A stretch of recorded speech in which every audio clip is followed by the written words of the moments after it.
Welcome back. My name is Taylor Bell, and this is eSIM Studios Daily Tech News. Yeah. Woo. I just need my space right now. Fresh off the G5 jet, I'm on my way to a brand new kit.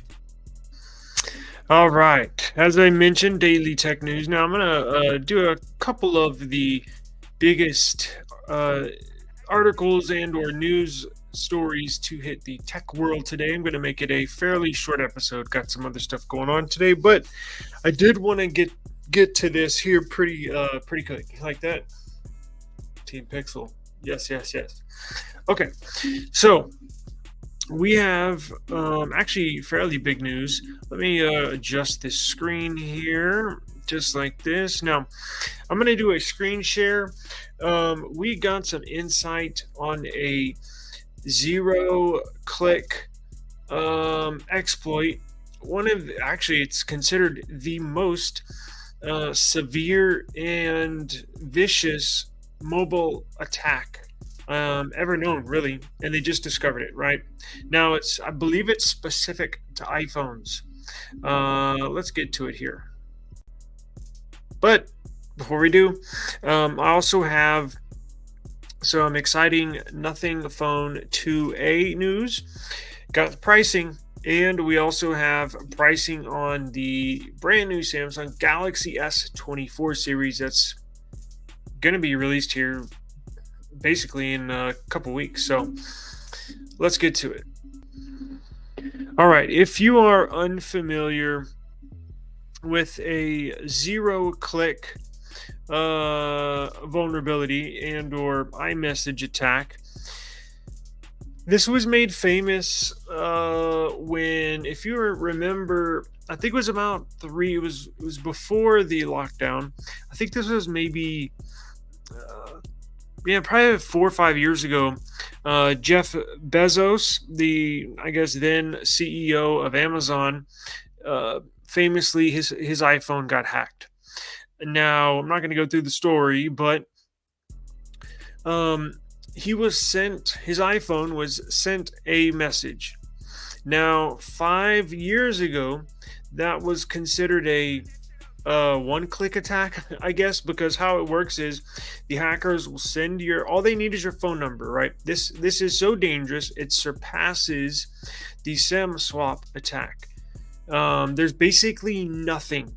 Literally, I've looked into it. There's literally nothing you can do to now there is. Back then there's nothing you can do to protect yourself, to protect your phone. All they got to do is have your phone number. They send it to your phone.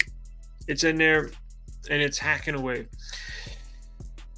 A few years ago, when Jeff Bezos' phone was attacked, how it worked is the hackers would send you a message. They got your phone number, they send you a message, and they can even disguise the message as it looking like it's being sent from one of your contacts. That's what made it so dangerous. So it's not just like some random number text you. No, they can go in, you can get a text message from your mom, you're like, oh hey, and your mom sends you a picture or a link or says something. They have to get you to click. They had to get you to click on whatever message or item was in the iMessage message. So you click it back then, and it's all over from there. Now you don't even have to click anything.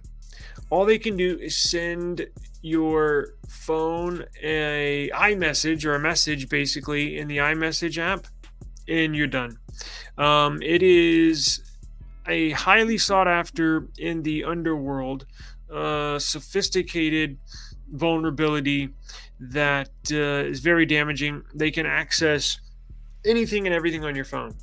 They can access the contents, the media, the photos, videos, the music, the voice notes, anything that's on the device physically, and anything your phone can access. So anything that's on your phone and anything in your cloud storage that is routed through your phone.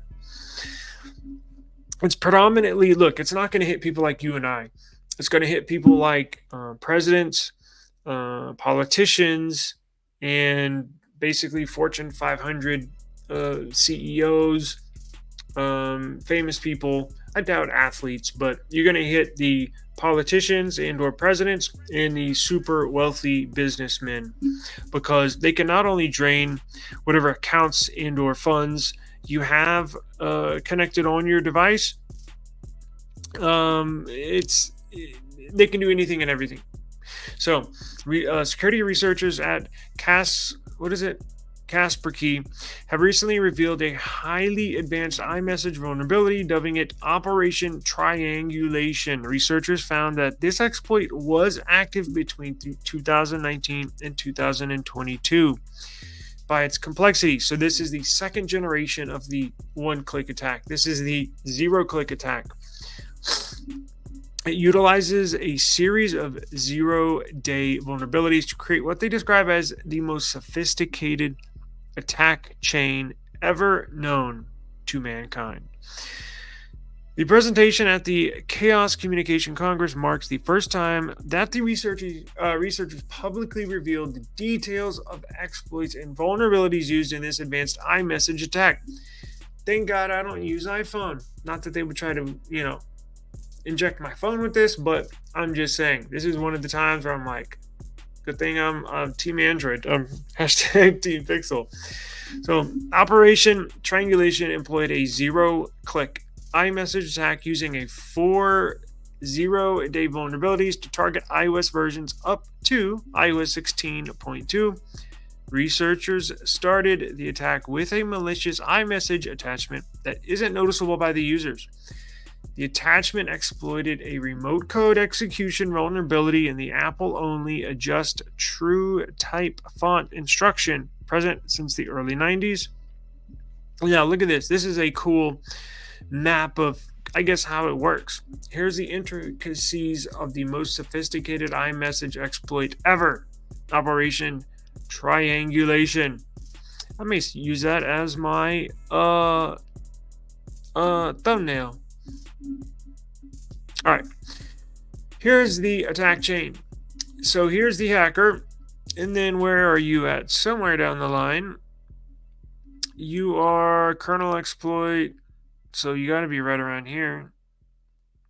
Anyways, attackers, iMessage account, send the PDF file, TrueType exploit, TrueType font exploit, ROP. Some of this is gibberish to me, but NESE expression, BP list, NSE expressions. Then it goes to kernel exploit through Safari, through the validator, through Safari exploit, kernel exploit, validator, malware. Game over, basically.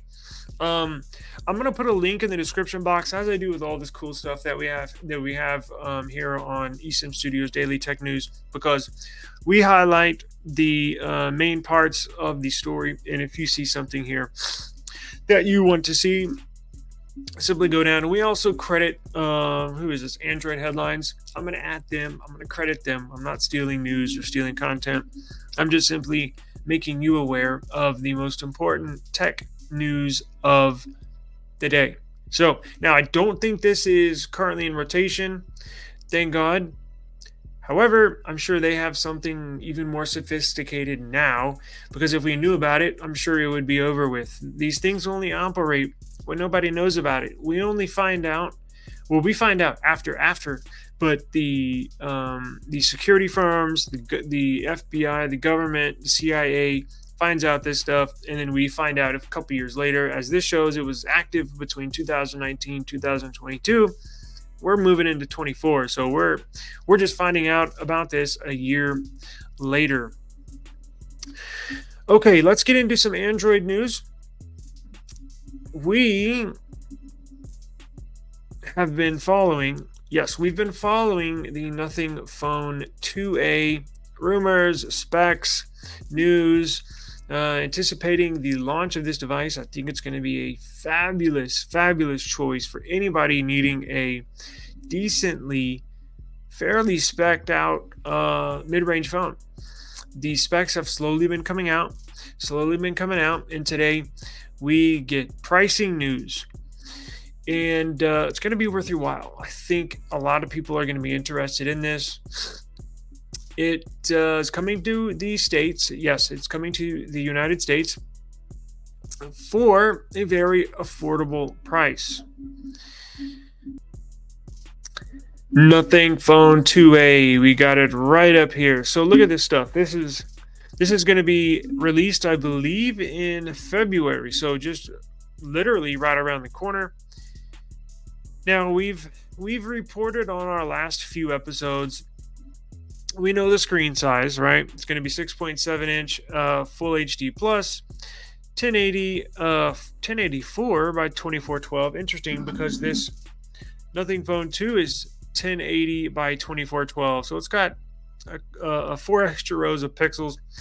So it's basically going to be identical to this Nothing Phone 2 as far as the screen. Now it's going to be OLED, 120 hertz refresh rate. It's not going to be LTPO. This does have LTPO. So it's going to have a pair of 50 megapixel cameras on the back. So like, well, wait a second. If it's going to be the same size, same cameras, almost the same screen minus LTPO, where are they going to cut costs, right? Well, it looks like they're going to cut costs in the CPU. It's been confirmed. Has it been confirmed? Yeah, I believe so. MediaTek, yeah, because we reported on this. It's going to carry a MediaTek Dimensity 7200 SoC. We did look at the benchmarks of that on our last episode. It's a mid-range SoC, but it still packs a punch. It basically benchmarks at right around what this one does. The Snapdragon 8 Plus Gen 1. Very strong, but not the best, right? It's not the very top spot in, considered quote-unquote flagship CPU, but this is why they're going to MediaTek. It's a little cheaper for cost because kind of like Intel and AMD, right? The cost for the manufacturer cost for a CPU, Intel is much higher than AMD is. So a lot of companies go with a AMD model and they ask less for it, right? For the MSRP. Similar thing to this MediaTek Dimensity 7200 and the Nothing Phone 2A. Now it will have a 32 megapixel selfie camera. That's news because last time we were looking at possibly a 16 megapixel. Guess what? This is a 32 megapixel front-facing camera. Now let's get into the price because that is the main, I guess, point of reference or point of information that is the biggest factor when determining if a consumer wants to purchase a device. It's the final price, right? It's just a fact. That's like one of the first things I look at, So it says the leak says we get 2 storage variants. We knew we were going to get an 8 gig 128 model, but now it appears we're getting a 12 gig 256 storage variant. So not the 12 gig 256. I apologize. Yes. So you're getting a 8 gig 128 model, or you're getting a 12 gig 256 model. Now that will be bumped up. It should be about $50 whenever you increase RAM and storage. It's usually a price increase of about $50. It also says we have a color leak that this phone will come in, and they're pretty boring. This phone could come in both white and black, and that's it. It is what it is. This came in white and gray. So now, real quick to reference our last leak, it should have a clear back such as this one, except instead of the cameras up and down on the side, it's going to be horizontal in the middle, similar to like the Samsung Galaxy S10 model. And moving on to the price, it looks like we are in for a surprise and a treat because it appears the price is going to start at under $400 at $399. This would be a steal at $399. Now, it's going to be in direct competition. Here's going to be the best mid-range phones. This is, I guess technically to be a mid-range, but look, you're going to have the Pixel 8a coming in probably around $449. You're going to have the Nothing Phone 2A coming in at $399, and you're going to have the OnePlus 12R coming in right around, I would say right around there, between 4 to 450. So those are three badass phones that if you're not looking to spend flagship prices, you can still get a badass phone in these three devices for basically half the price of a flagship device. And all three will be available in the US. So looking forward to these three devices in 2024. I can guarantee you one of them is going to make our end of the year list in some category, right? All right, save the best for last. Yes, S24 news. Samsung Galaxy S24 slated for release here in just a couple of weeks. Their launch event is mid-January, and the announcement date is mid-January, and you can officially walk into a store and or purchase online in about 3 weeks in the end of January. But we did get news such as the Nothing Phone 2A, information slowly leaking out. It looks like we got not necessarily a direct news leak on how much they are going to cost as with the Nothing Phone 2A, but we did get a peek or hint at pricing for the Samsung Galaxy S24 series. Let's get into it. So the pricing for the S24 series was leaked for Europe. Now, you say, well, Europe, well, that's not, here in the US. True. But if you compare that to previous years, the S23 models and the S22 models, we can kind of tell from the pricing the price point that they had them in Europe, we can correlate them to the price point here in America. And it looks like we're in for a little tease, a little surprise, right? You got the S24 Ultra right here. It looks like the price of the S24 and S24 Plus could be lower than compared here in the US, lower price than when compared to the S23 and S23 Plus. However, the S24 Ultra could have a higher price tag than the base model than last year's S23 Ultra. So we got price leaks, and it's interesting, right? So let me show you what we got. With a report with Galaxy Club, I'll have to look into that later. It shows how it should be cheaper. Now, I know you're going to look at the Galaxy S24 here and say, like, wait a second, US $999 US dollars. The base S23 model was like $799, so it's a $200 price increase. Because here's what they're doing: the price is leaked for Europe for the base S24 and upgraded S24. Europe price is leaked for the S24 Plus and upgraded S24 Plus. Well, when you convert the Euro prices to US prices, it inflates the price. However, that's not necessarily how Samsung prices them. They are actually more expensive. They add on, I guess it's basically tax and or taxes with the EU. So the EU is basically throwing on some extra money. So it's not technically going to be a perfect comparison and or correlation to US dollars from what this Euro price is.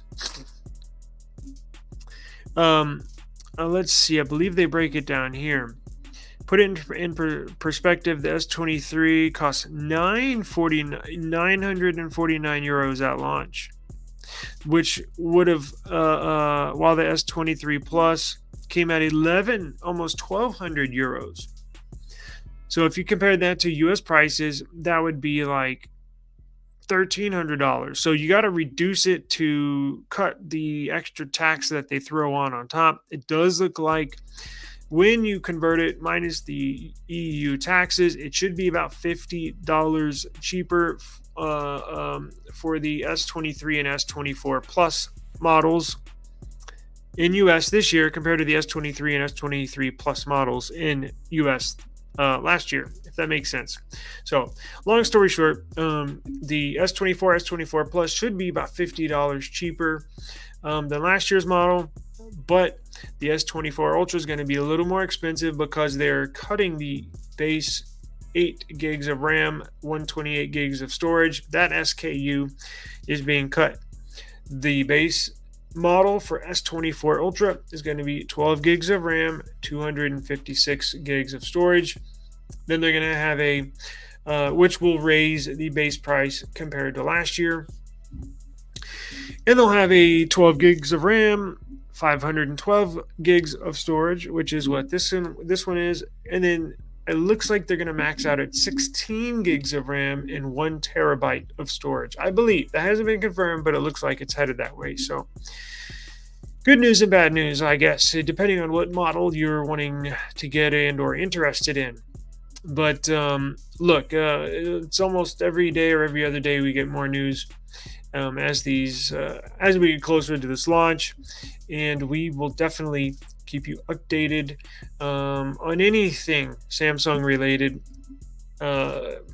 any S24 news. We got you. Thank you for viewing the eSIM Studios YouTube channel. Please subscribe to the channel. We upload daily, and we got case reviews, app reviews. I got Galaxy Bud reviews. I got monitor reviews. So staying busy here at eSIM Studios. So thank you very much for joining us. I do appreciate it.